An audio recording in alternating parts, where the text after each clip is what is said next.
Moi c'est Antoine, j'étais data scientist avant aux États-Unis, après avoir fait des études de commerce à Audencia à Nantes.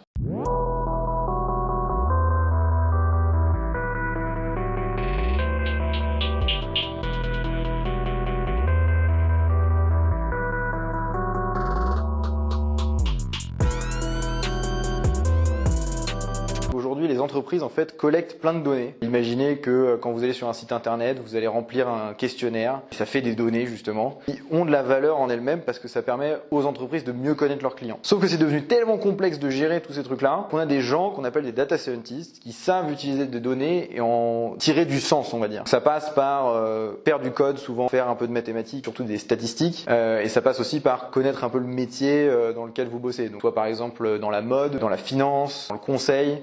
Voilà, c'est ça un peu l'idée.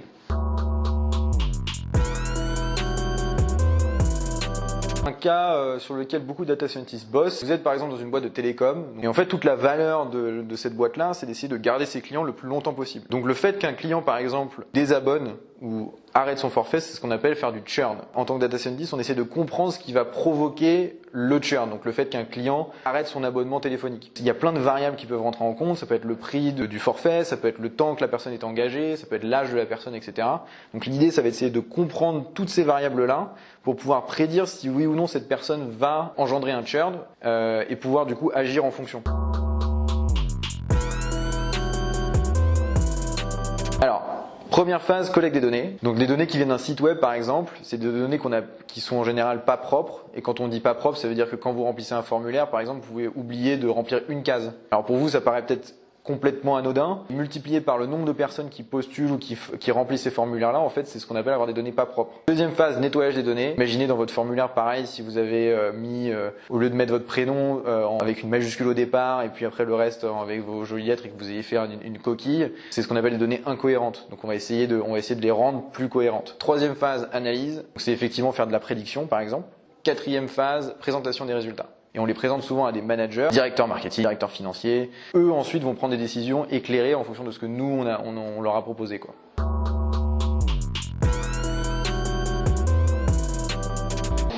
Alors non, ta semaine type, ça va être de faire beaucoup de ce qu'on appelle des dashboards, donc c'est-à-dire des représentations des résultats des analyses que vous avez faites. Il y a une partie de réunion aussi parce que vous ne travaillez pas forcément tout seul. Puis effectivement, il y aura une partie où vous êtes derrière votre ordinateur à coder pour regarder un peu ce qui se fait et surtout regarder votre projet, ce sur quoi vous bossez, donc votre base de données, pour essayer de trouver justement ce qui va nourrir vos fameux dashboards.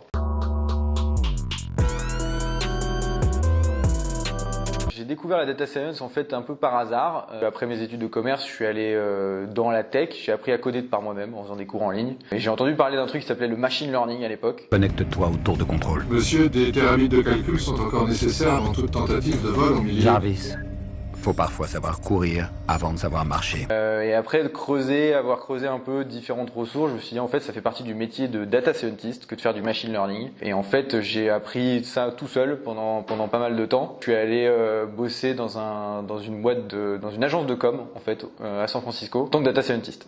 Et voilà, c'est comme ça que je suis arrivé là-dedans.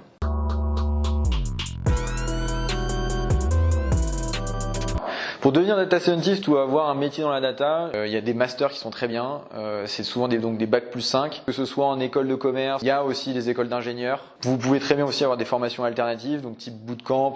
Et après, il y a aussi, si vous pour les vraiment plus indépendants d'entre vous, qui sont déjà peut-être dans des études qui sont vraiment différentes, il y aura les cours en ligne qui fonctionnent, qui cependant ont quand même une reconnaissance pour les recruteurs qui est forcément moindre, quoi.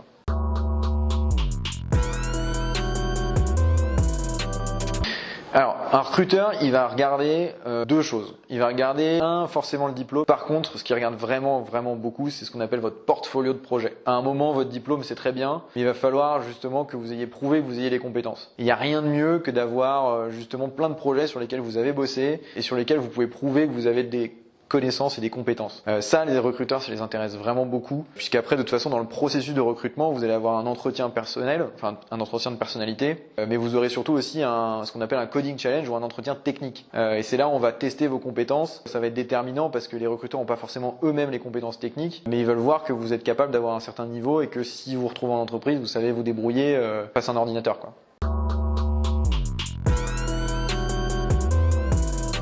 Les data scientists sont assez chassés par les recruteurs. Donc là pour le coup vous n'avez pas trop de problèmes pour trouver un débouché quoi. C'est relativement simple, vous vous mettez sur LinkedIn, vous mettez data scientist et puis vous attendez que les messages tombent.